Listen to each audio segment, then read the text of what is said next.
Al principio, todo parecía simple. Un niño en busca de su padre, un mundo que prometía aventuras, una fuerza interior capaz de doblegar cualquier obstáculo.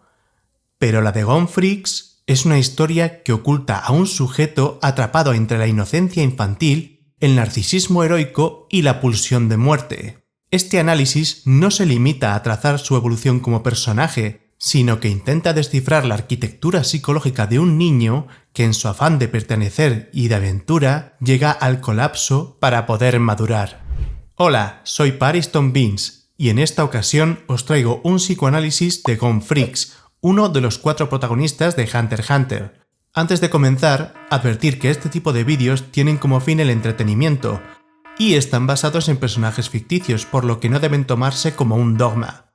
Y sin nada más que añadir, comencemos.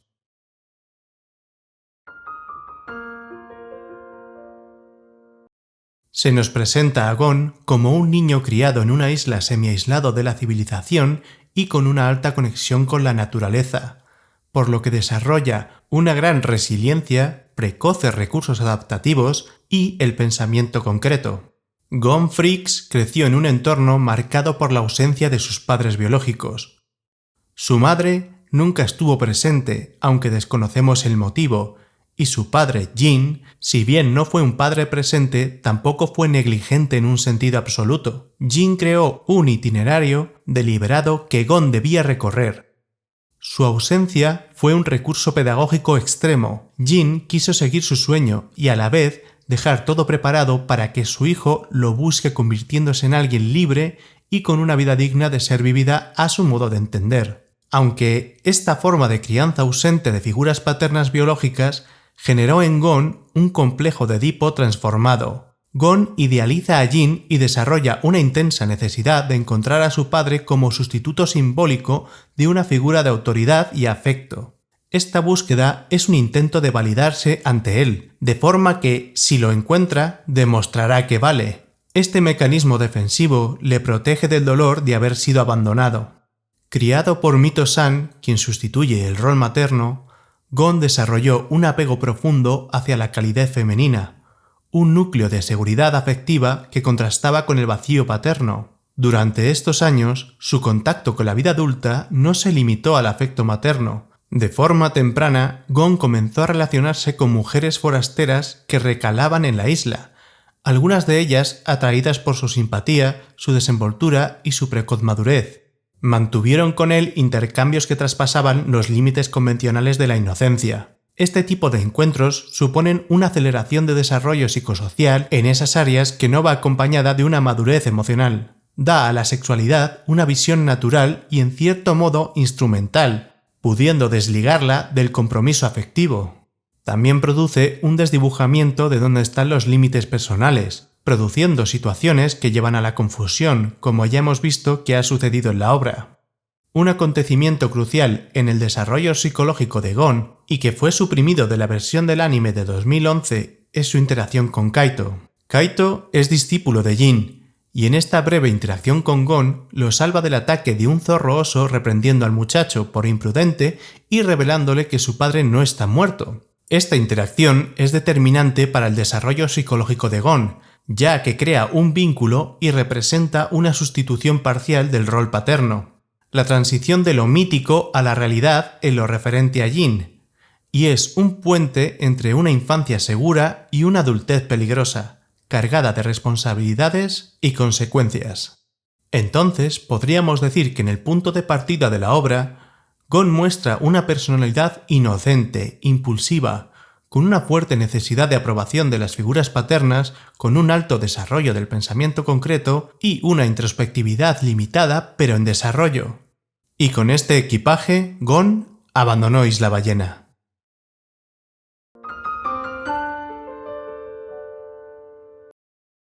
Al dejar Isla Ballena, Gon no solo persigue la figura esquiva de Jin, persigue la validación de que su existencia tiene valor y propósito. La aventura comienza impregnada de entusiasmo infantil y una fe absoluta en que el mundo puede ordenarse según su voluntad. Aquí se presentan rasgos de pensamiento dicotómico. Quienes aprueban el examen son fuertes y valiosos, quienes fracasan débiles y prescindibles.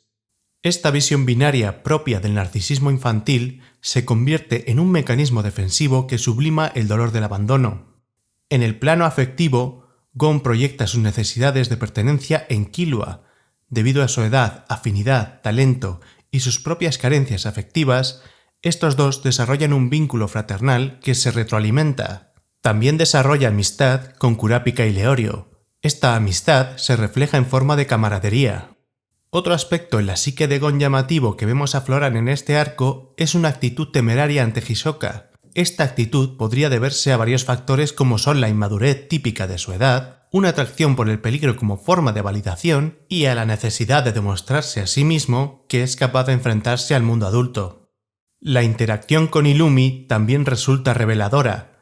Si ante Hisoka había atracción por el riesgo sin hacer un juicio moral del mago, hacia Illumi no siente esa admiración, sino un profundo rechazo. Gon no comprende la compleja relación de la familia Soldic y tampoco pretende entenderla. Lo único que comprende es que de alguna manera Killua no actúa por voluntad propia y esa imposición moral Gon no la soporta.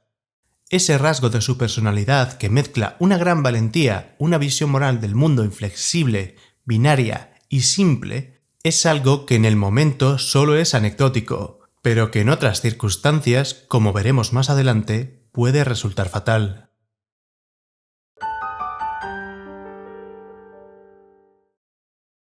En el Coliseo del Cielo podemos observar cómo se desarrollan ciertos factores ya presentes en la personalidad de Gon y cómo surgen otros nuevos. Por ejemplo, la temeraria obsesión que ha adquirido por saldar su deuda con Hisoka con el fin de reparar la humillación que el mago le hizo pasar durante el examen del cazador deja entrever aspectos muy reveladores. La reparación entre comillas que Gon persigue al devolverle un golpe a Hisoka se alimenta de una mezcla de orgullo herido producto de su narcisismo infantil, probablemente gestado durante sus vivencias en Isla Ballena, de su absoluta intolerancia frente a la impotencia y de una necesidad imperiosa de validarse a sí mismo.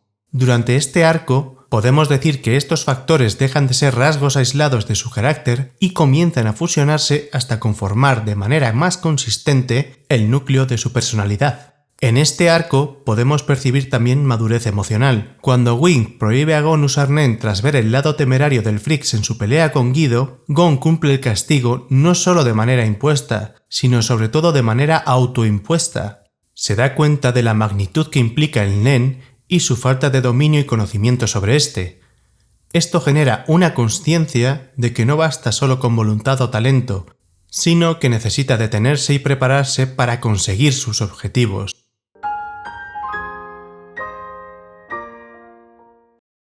En Your New City, Gon comienza a experimentar una fractura profunda en su estructura psíquica que hasta entonces sostenía su identidad. El contraste con Kurapika y la tragedia de la tropa fantasma lo obligan a confrontar una complejidad moral que antes no podía concebir. Aunque ya había asumido sus limitaciones en términos de poder frente a otras figuras de la serie, es en este arco cuando, por primera vez, comprende que la buena voluntad no siempre es suficiente para enfrentar la crueldad del mundo. Esta revelación produce una grieta en su narcisismo infantil, esa mirada ingenua que hasta entonces le había permitido sostenerse.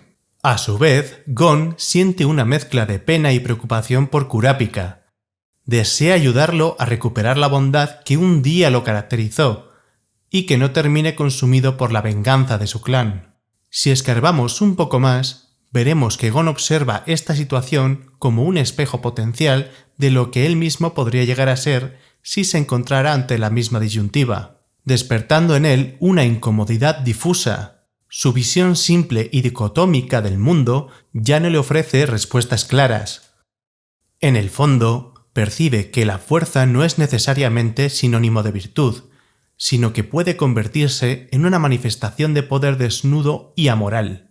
Este descubrimiento amenaza de manera directa su fantasía de que el mundo puede ordenarse y repararse únicamente con su voluntad.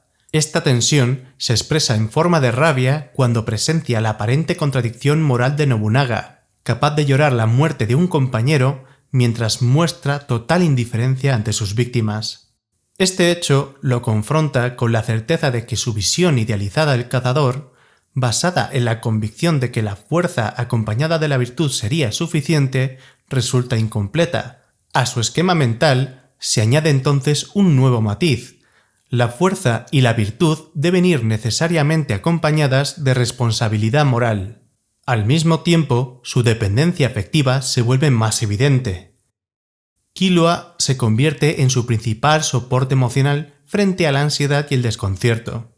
El vínculo con él funciona como un ancla psíquica que le permite tolerar la sensación de estar perdiendo el control. Podría decirse que Gon comienza a delegar parte de su capacidad de juicio en Killua, y que esa fusión afectiva se vuelve tan necesaria como potencialmente peligrosa.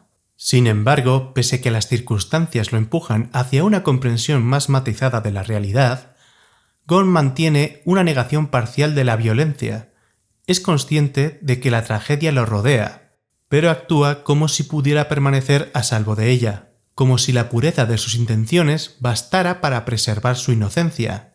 Esta actitud, que en otros momentos lo hacía valiente, revela aquí un mecanismo defensivo que lo protege de aceptar la magnitud real del horror.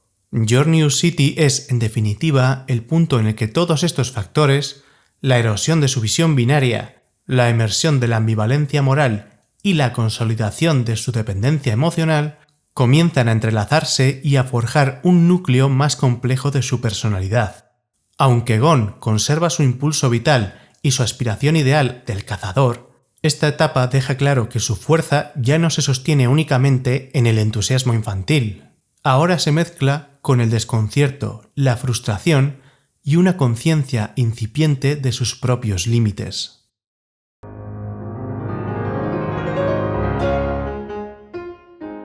La entrada al juego diseñado por Jin supuso una reducción parcial de la herida de abandono. La constatación de que su padre había organizado un itinerario deliberado operó como la reconciliación simbólica. Jin dejó de ser un objeto idealizado inaccesible y se reconfiguró como un agente humano que había depositado en él una expectativa de competencia. Este reconocimiento posibilitó una reorganización parcial de la representación interna del vínculo filial, disminuyendo la fantasía de desvalorización personal asociada a su ausencia. En este periodo, Gon evidenció un progreso significativo en la regulación afectiva y la autonomía conductual. Su capacidad de planificación, su disposición al aprendizaje técnico y su tolerancia a la frustración mostraron un fortalecimiento de las funciones yoicas. No obstante, el núcleo motivacional de su conducta continuó anclado a la necesidad de validación externa y en la compulsión de demostrar su propio valor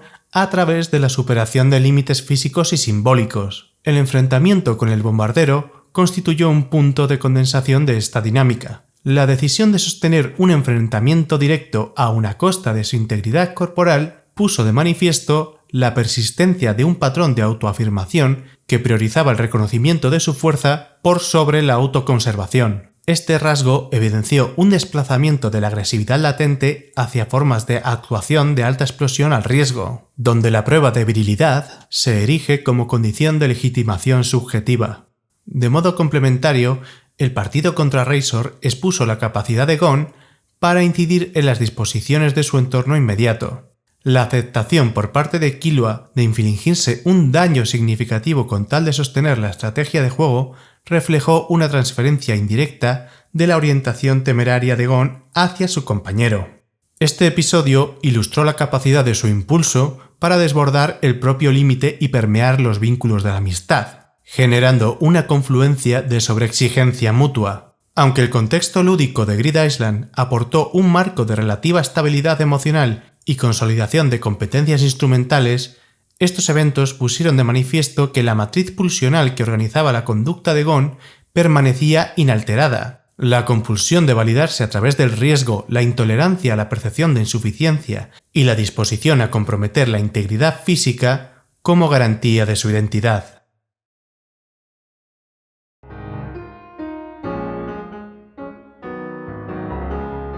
La saga de las hormigas quimera constituye la condensación final de los rasgos que Gon había venido desarrollando desde la infancia. La compulsión por validar su existencia a través de la fuerza, la incapacidad de modular la exposición al peligro y una concepción moral dicotómica. casi mística, que situaba el bien y el mal en polos absolutos. Sin embargo, aquí esos rasgos que antes funcionaban como recursos adaptativos o mecanismos de afirmación se exacerban y se transforman en vectores de desintegración psíquica. La muerte de Kaito opera como desencadenante traumático que fractura el precario equilibrio emocional de Gon. La figura de Kaito no era para él un mero aliado. Su existencia representaba un anclaje simbólico al padre, un sustituto parcial de Jin, que validaba su relato interno de la búsqueda y que por tanto sostenía su identidad. La pérdida violenta de este vínculo no solo evoca la herida original del abandono, sino que le impone una experiencia de impotencia radical que su estructura narcisista infantil es incapaz de metabolizar. En términos clínicos, este evento genera un episodio disociativo reactivo. Gon experimenta una escisión entre la percepción de sí mismo como sujeto competente y su vivencia de absoluta incapacidad para proteger lo que considera valioso. Este colapso desemboca en un cuadro de estrés agudo, caracterizado por rabia explosiva, embotamiento afectivo intermitente y conductas de riesgo extremo que rozan la autodestrucción.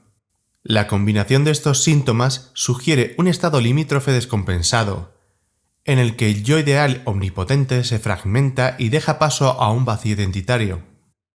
Este estado se manifiesta de manera paradójica en su relación con Pitou. Gon no procesa cognitivamente la complejidad moral de la situación. El hecho de que Pitou haya matado a Kaito sin el menor atisbo de emoción y ahora arriesgue su vida para sanar a Komugi es una disonancia moral que aumenta la confusión del joven, agravando su estado debido a ese colapso moral. En lugar de elaborar la culpa y la impotencia, las proyecta sobre Pitou como depositario absoluto de su frustración y de su odio. Desde la perspectiva psicoanalítica, esta proyección constituye un intento de mantener la cohesión de su yo fragmentado. Si todo el mal queda fuera de sí, encarnado en el enemigo, su identidad puede preservarse de la disolución total. Sin embargo, este mecanismo defensivo no es suficiente. Conforme se aproxima al clímax de su enfrentamiento, la compulsión de reparación narcisista adquiere tintes suicidas.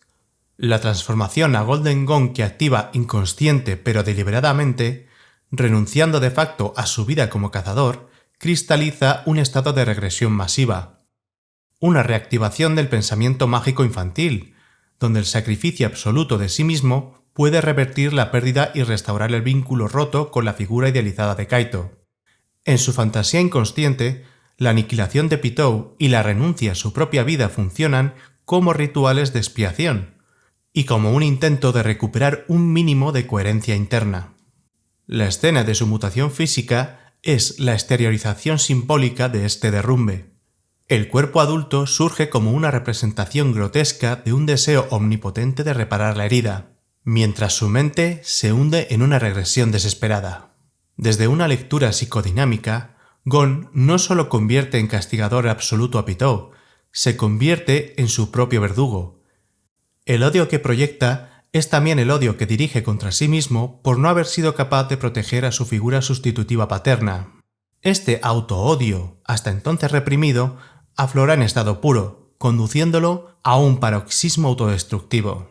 Así, la saga de las hormigas quimera clausura el recorrido que comenzó con su impulso de validarse entre Jin y demostrar su propio valor. La tragedia no radica solo en la violencia o en la muerte de Kaito, radica en que Gon se ve obligado a confrontar la imposibilidad de mantener su identidad cohesionada únicamente sobre la base de la fuerza, la voluntad y la dicotomía moral. Cuando estos pilares se desploman, aflora un vacío interno que ni su poder ni su sacrificio consiguen colmar. Otro aspecto a tener en cuenta es la transformación en la dinámica de la relación con Killua. Desde la muerte de Kaito, esta amistad revela una asimetría cada vez más dolorosa. Mientras que Gon se sumerge en una lógica autodestructiva, Killua intenta desesperadamente contenerlo, sostenerlo y preservarlo, incluso a costa de su estabilidad emocional. La relación comienza a transitar a una regresión vincular. Gon, completamente absorbido por su pulsión de venganza, se vuelve indiferente al sufrimiento de su amigo, mientras que Killua asume una posición cuidadora y subordinada, típica de las relaciones marcadas por la dependencia emocional unilateral. La distancia afectiva entre ambos crece de manera silenciosa pero sostenida. Gon no escucha, no pregunta, no contiene. Está secuestrado por su trauma. Killua, por su parte, reprime su dolor y posterga su necesidad de reciprocidad afectiva. La promesa de una amistad simétrica comienza a diluirse, dando paso a una dinámica de codependencia disfuncional. En última instancia, Gon emerge de este episodio no como un héroe que logra reparar el daño, sino como un adolescente devastado que, al perder su yo ideal, pierde también la ilusión de que su inocencia y su fuerza podrían ordenarlo todo.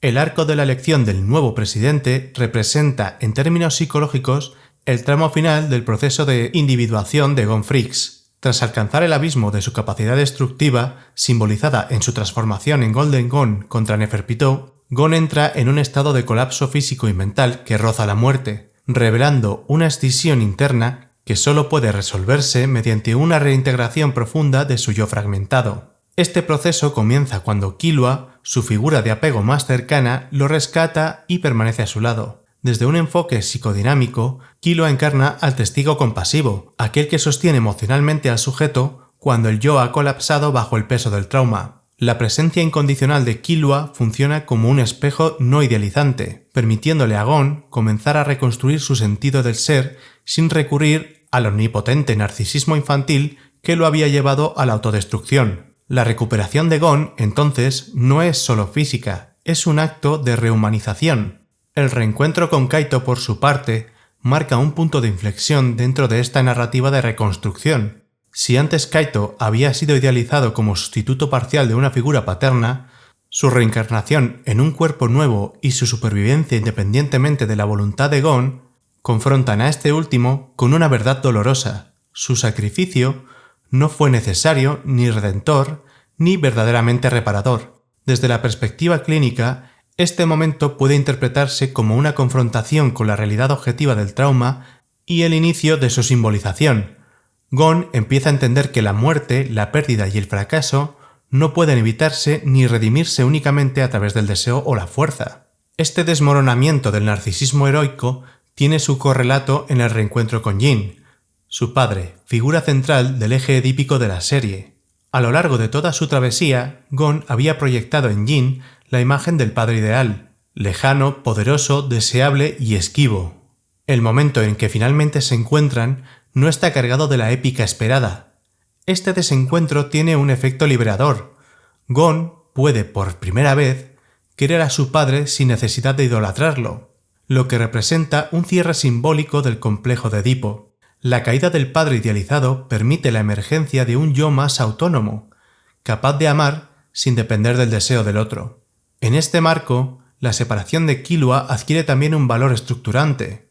Si hasta entonces la identidad de Gon se sostenía principalmente en la simbiosis con su mejor amigo, una relación que oscilaba entre el espejo afectivo y el refugio emocional, su despedida simboliza la salida de la fusión infantil hacia la diferenciación subjetiva.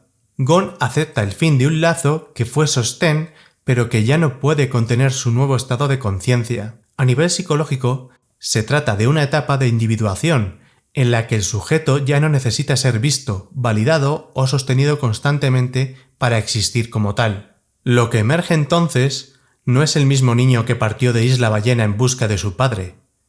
El Gon que despierta tras la elección presidencial ha atravesado el trauma, la culpa, el fracaso, el narcisismo herido y la desidealización del otro.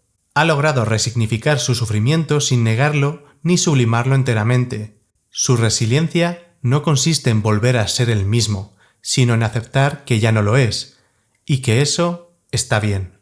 Gon sobrevive, pero no sin cicatrices. Su viaje no es el del héroe que conquista el mundo, sino el del sujeto que aprende a habitarlo sin destruirse. En la herida de su caída se inscribe el acto más maduro: seguir viviendo aunque el mundo ya no gire en torno a su deseo.